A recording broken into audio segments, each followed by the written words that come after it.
Oh, gorgeous. Very gorgeous. I got that. Sexy.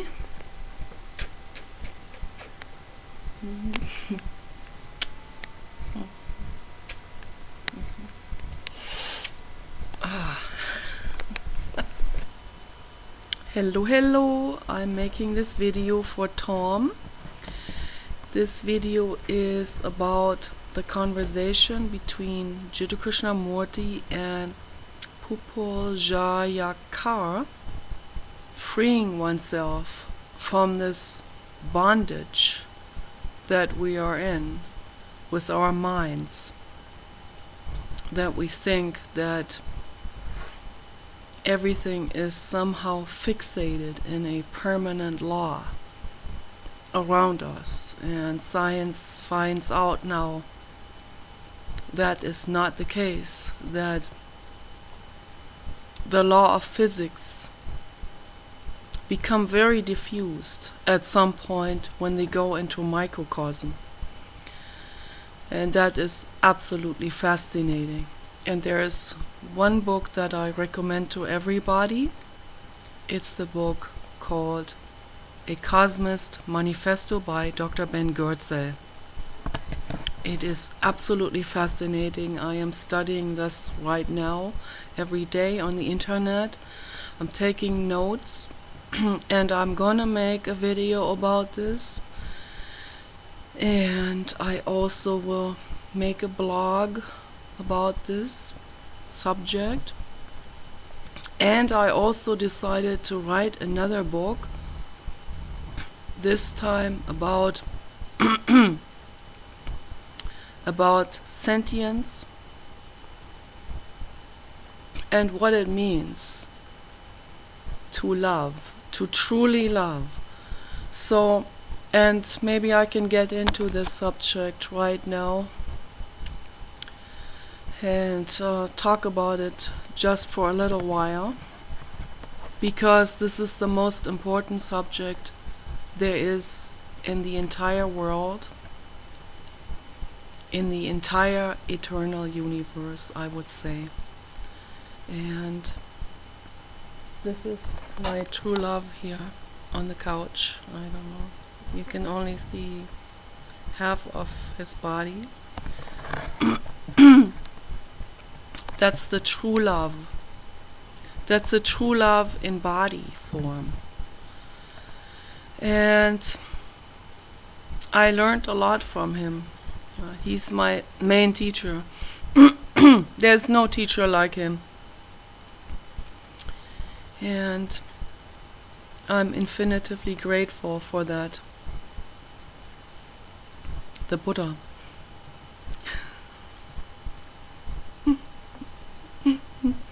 It's true. Yeah, so I cannot possibly wrap my mind around existence outside of my human brain conception of things. As a living being on earth, as an individual, none of us is able to fully understand what the existence is like outside of our perception. Because everything we see and perceive and every stimuli from the outside environment is going through this limited reception of our individual brains. So our brains are not capable of understanding infinity existence outside of ourselves. And we don't need to do it. It's just good enough that we recognize that the law of physics will elude us at some point, that whatever law of physics somebody establishes as a law, like gravity, for example, does allude at a specific time when we go into a microcosm. When we get into the world of subatomic particles, then we will realize that everything is like in the ocean, that is like a pudding that is jittering, and that, like in a pudding, it can move, and particles inside the pudding can also move. If there's a worm in the pudding, that worm can move from one place to another, and all the particles inside can also be moving, like they are moving in water. Pudding consists mainly of water.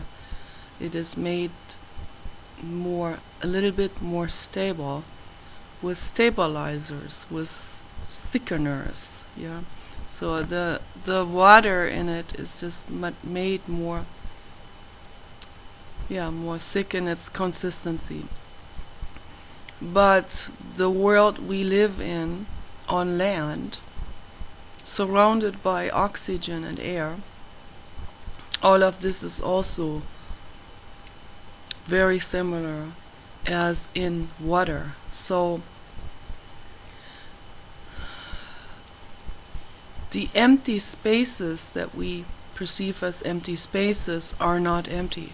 There is energy in every point of the coordinate system, of the three-dimensional coordinate system. There is something going on in every single point, infinitively. So, and that's what explains this ability of telepathic communication, because it moves through this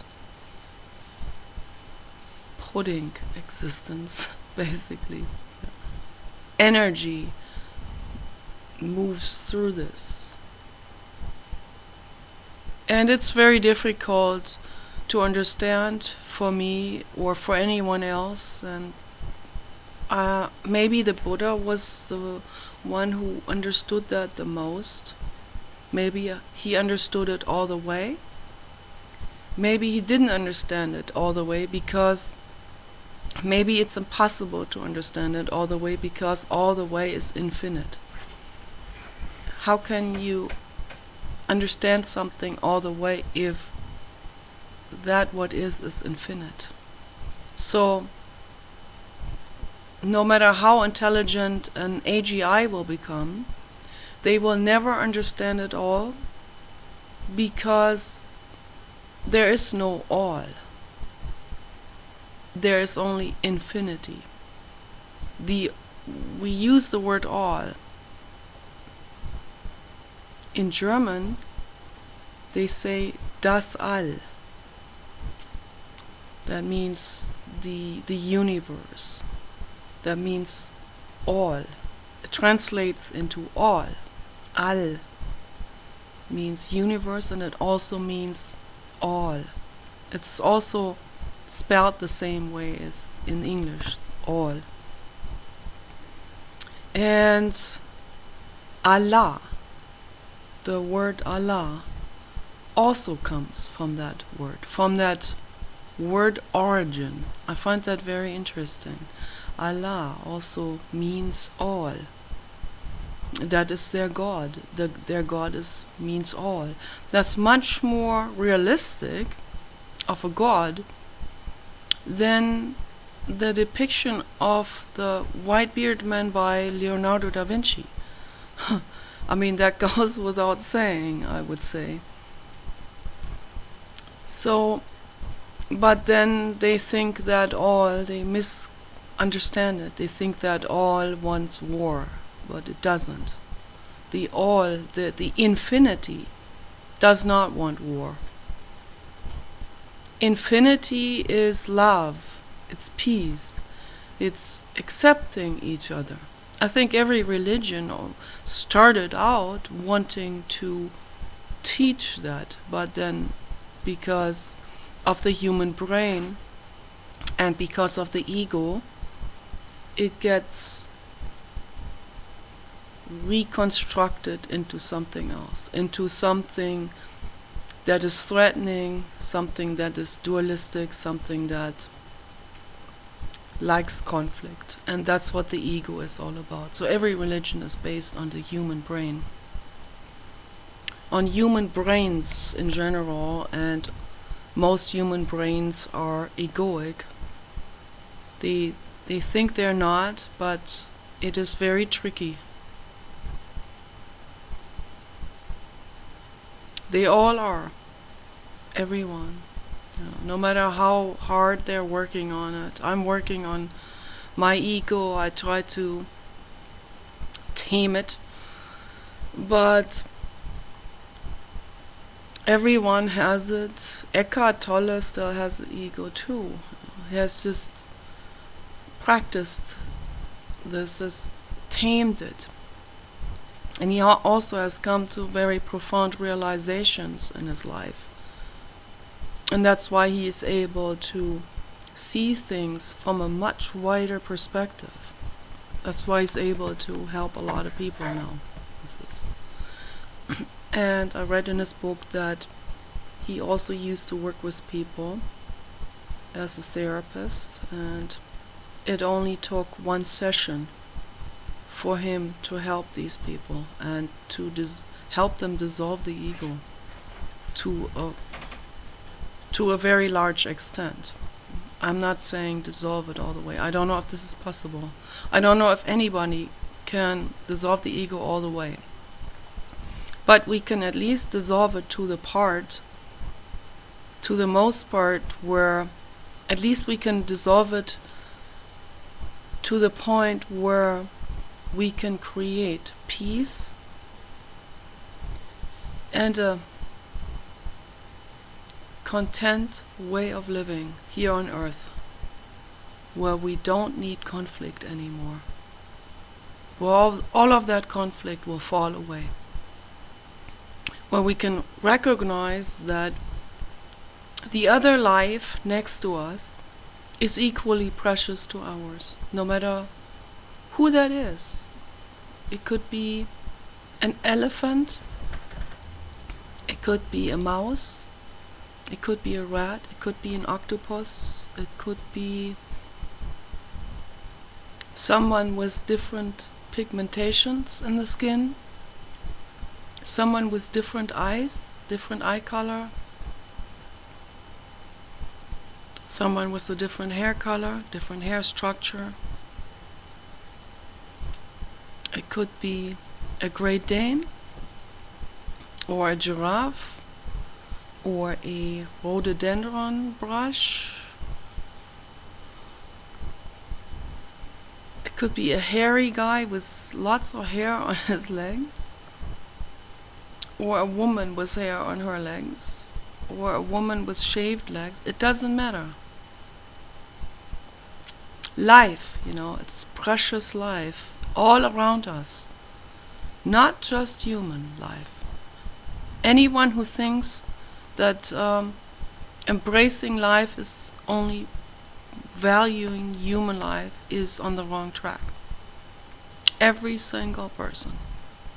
Conversations between Jiddu Krishnamurti and Dr. David Bohm, also in Brockwood Park, England, in the 70s and 80s. Fantastic conversations that are very calming and that bring us back to really pondering over existence and the meaning of life itself. Why am I here? What am I doing? Why am I doing this? What do I want from life? Those very essential questions. It's very peaceful here right now. Outside is the sun setting slowly. and trees. And I don't hear any sounds right now. I just hear my dog breathing and no wind, and I hear some blue jays in the distance. It's beautiful. Yes, no wind right now. I wonder if that is an earthquake weather. No, our next earthquake is probably gonna come up now. So it's very nice. We need to enjoy every moment. And we need to make every moment enjoyable. And we can do it. It is possible. I know it is possible. Just like I made the life of my guinea pigs and very enjoyable. Much more enjoyable than in the wild. In the wild they are very afraid, very terrorized. They have to constantly look up in the sky and see if there's some predatory birds coming, and afraid of predators all the time. And the guinea pigs in my life, in the past, I had guinea pigs, 1 or 2 at the time, and they really, really enjoyed their life. They were happy. And I would like to be happy the same way by having a giant hold me in his arms and mother me and nurture me and give me everything I need, you know. Or have a cook who cooks for me 4 times a day.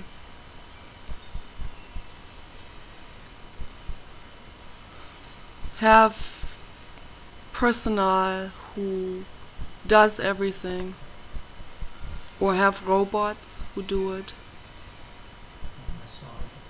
Massage therapists.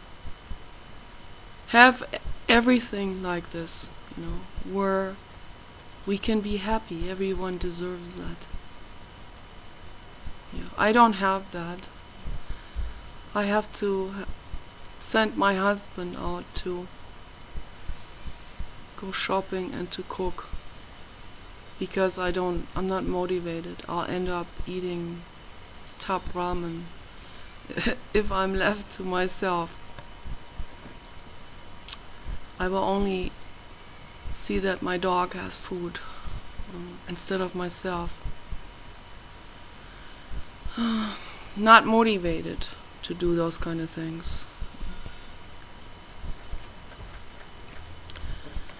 Yeah, it's pretty tough. It's pretty tough. Depression is a tough one. So, but we need to try to enjoy every single moment that we have and accept our limitations of brain, of perception. And that's okay, because there's always things to explore, and it's fun to explore, and it's good to explore, it's good to talk about it. But it's also important to let it rest and to decide there's infinitely more knowledge to explore, infinitely more going on outside of our perception. It's not the Christian God with the beard in the painting by Leonardo da Vinci, and it can have any kind of shape. It can shape shift. It just is, you know. It's just infinite existence. That's what it is. And it can come in all shapes. It can come in the shape of my computer, or the leaves of the tree, or the rabbits, or the deer, or the wolves.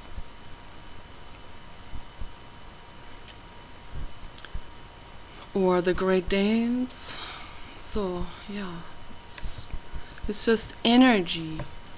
that gets shifted around from one form to another.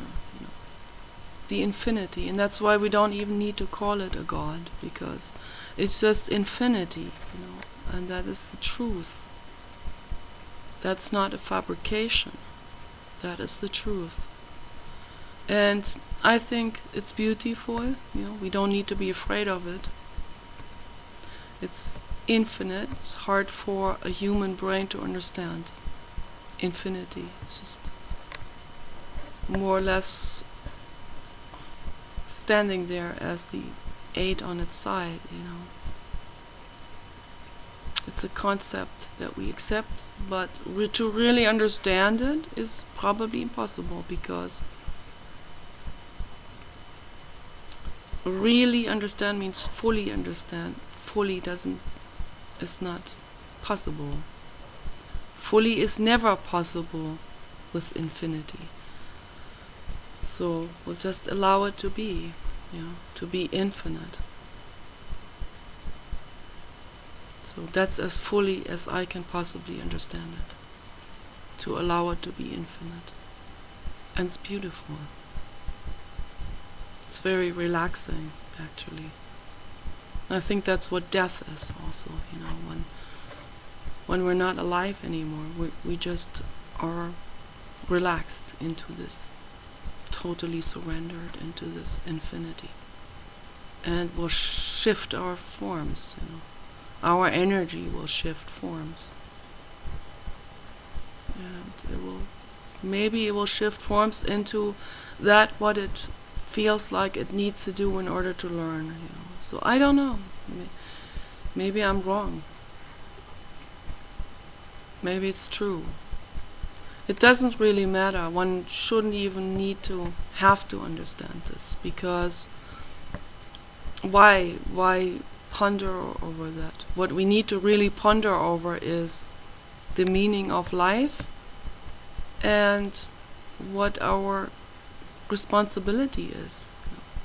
Our responsibility is to have joy, to nurture ourselves, and to truly love. And truly love means to nurture all living beings equally much, to protect all living beings equally much. No more hunting. No more hurting anyone. No fish hooks into a fish. Mm-hmm. No more hooks into anything, into any flesh that wants to live. No more bullets into anyone. No more arrows. No more rapes. No more suffering. That's the meaning of life. No suffering for anyone, for any being. Every being, every animal, every plant, every human deserves to live in happiness and joy and contentment and peace of mind. No more mental illness. No more egoic striving. No more conflicts. No more duality. That's our goal, and that's what we need to really ponder about. That's what we need to practice. That's where we need to go into 100% in meditation, in awareness. Every single day become aware about this.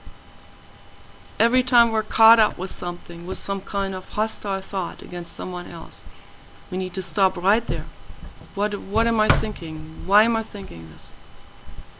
And then I realize she doesn't know better, or he doesn't know better.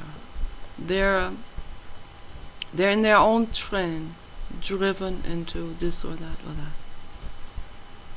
So if I can contemplate on that and understand why other people are the way they are, but I believe that we can inspire anyone to practice to slowly get out of this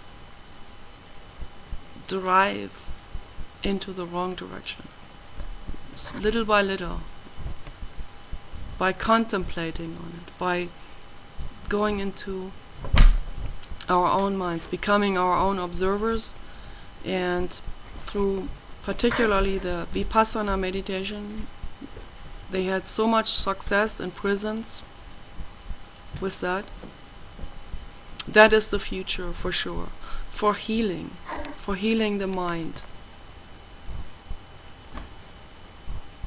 Total enlightenment is the dissolution of the ego.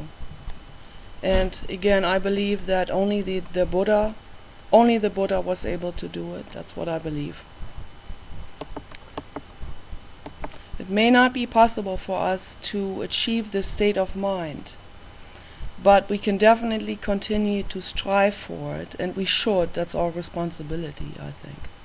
Not in order to gain enlightenment, as so many people have done it only for that reason, which is another selfish reason, of course, but only because of taking charge, taking responsibility for our own biological system as well as that of other beings around us. So the plants, the animals, the entire ecosystem. So, and only in that state we can help others and improve the world we live in. And then duality falls away when we end all of these conflicts by dissolving the ego as much as we can, or continue to dissolve it. It's just an ongoing process. It basically never ends. Yeah.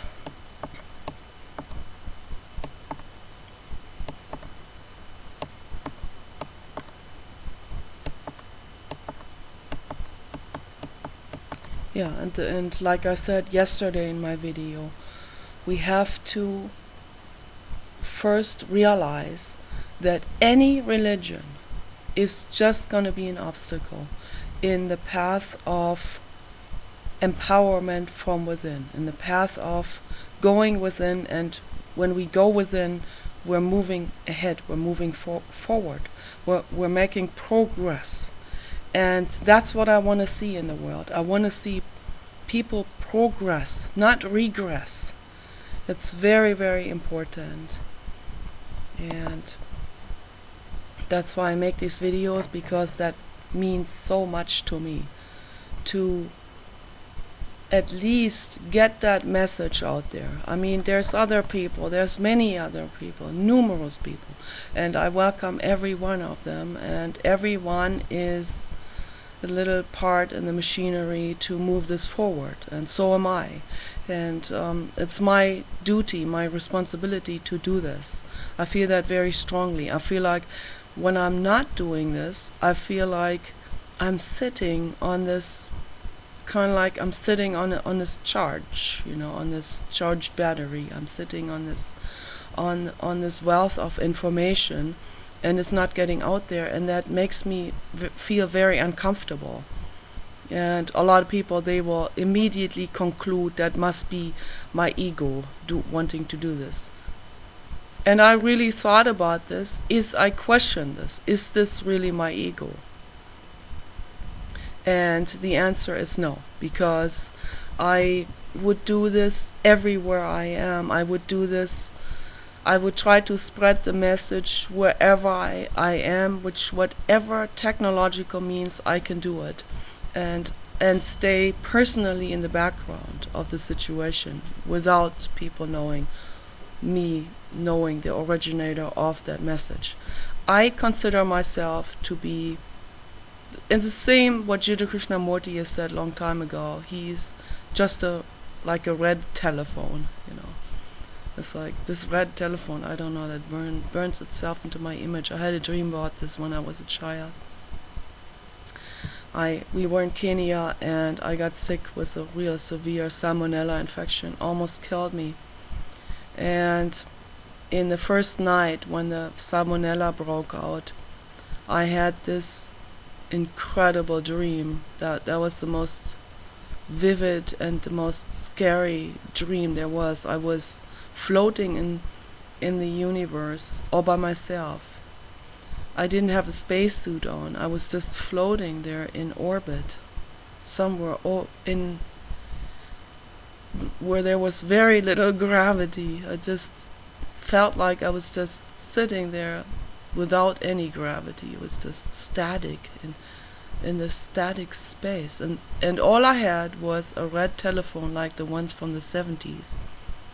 Red plastic telephone from the 70s with the dial pad. And I called my mother on Earth, and the connection was very bad.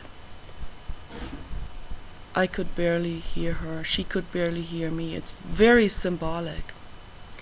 And then I woke up, and I was in a fever, and I went to the bathroom, and there was this incredible green convoluted person standing there. It looked like a hybrid between a person and a reptile. And that was long before I ever heard about David Icke. I just thought that was absolutely curious when I read the books by David Icke, and he described such monsters. And I kind of find it cheap, this kind of image, like, because it's been so oversold and overused. But I just find it curious why I had that dream, because when I was 11, that's when that happened, I hadn't seen that many science fiction films, and particularly they weren't that developed yet. They didn't have those animation capabilities at that time. So I thought it was curious. I saw this monster standing there in the bathroom. It was like it was real, you know. It was looking at me, and with these fierce eyes. And when I was a child, I was painting those. I was painting eyes with slits in the middle. And so, and I called it evil eyes. And so I didn't explain where that idea came from. Because kind of weird, because I like cats, and cats have those, but I didn't see cats as a threat or as bad. You know, I love cats. Some cats are very sweet and cuddly and nice and loving. So that's not where these ideas come from. So it comes from something else. And I also like reptiles. I like snakes. I like all of those. So it's like, where does this idea come from that the slit as a pupil in the middle of the iris is conceived as something threatening? Yeah, and I had these monsters. I dreamed about a lot of monsters in my life, and then when I had this hallucination, that was really, really strange. And then I went to knock on my mother's door, and they were sleeping. She was mad at me that I woke her up, and she was ice cold. And why would anyone react like this and blame it on the child, that terror? Why not see the terror in the child and take the child in your arm and hold the child and squeeze the child and say, I love you, you're not alone, I'm protecting you from every monster there is in the world? Why couldn't my mother do this? What was preventing her from doing this? What is going on? Again, brings me back to the same subject, ego. Why does she have ego? What is going on with her? Why couldn't she see me, her 11-year-old daughter, as the daughter that I was, the tender little child, you know, that needed to be hugged and reassured? Why couldn't she love me the way I was, you know? So these questions come up. I dealt with it in primotherapy. I never got really to the core of it. And it's probably really frightening. It's probably an abyss of emotions that would come up. This incredible, devastating emotion of my mother doesn't love me, you know, that realization, you know. I can say it now like this, you know, as if it's nothing.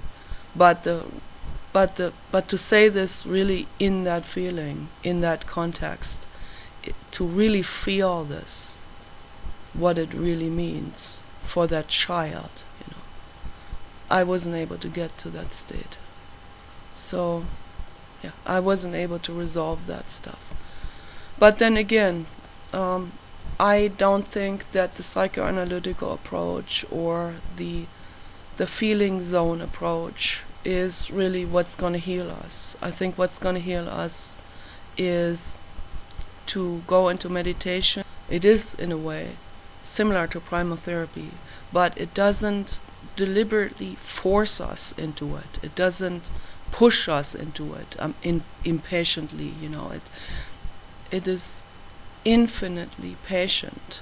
When we go into meditation, our body will be allowed to sort all of this out by itself, without time pressure, without just an hour time or two.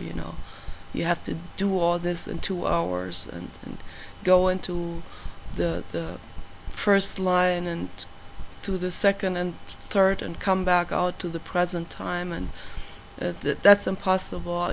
I don't think that's really helpful, even to be doing this under hypnosis. So because it's kind of like an operation, it's just that it's trying to cut corners. It's trying to speed us into this state that we're not ready for yet. So I think through Vipassana meditation, when we meditate, we will be naturally ready.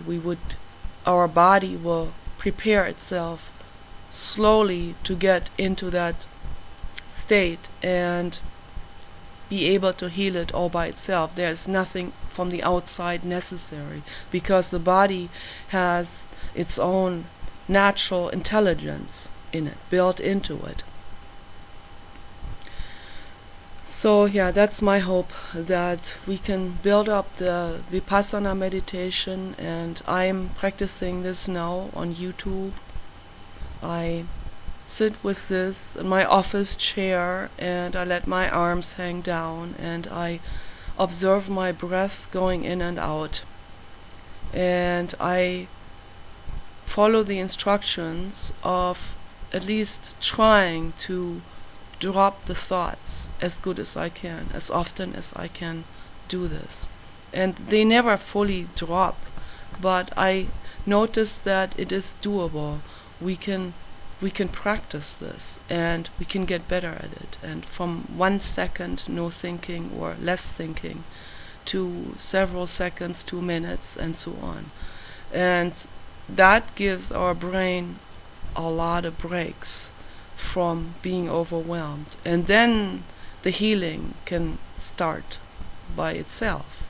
I already noticed that when I listen to the 1 hour Vipassana instruction by S.N. Goenka, his calming, deep voice, that my brain and my entire endocrinology is already calming down. My heart rate is going down, and so on. And so I see this as the absolute. This is the vehicle, basically, of that what we need to do, what Jiddu Krishnamurti is talking about. And let me know what you think. Talk to you later. Take care.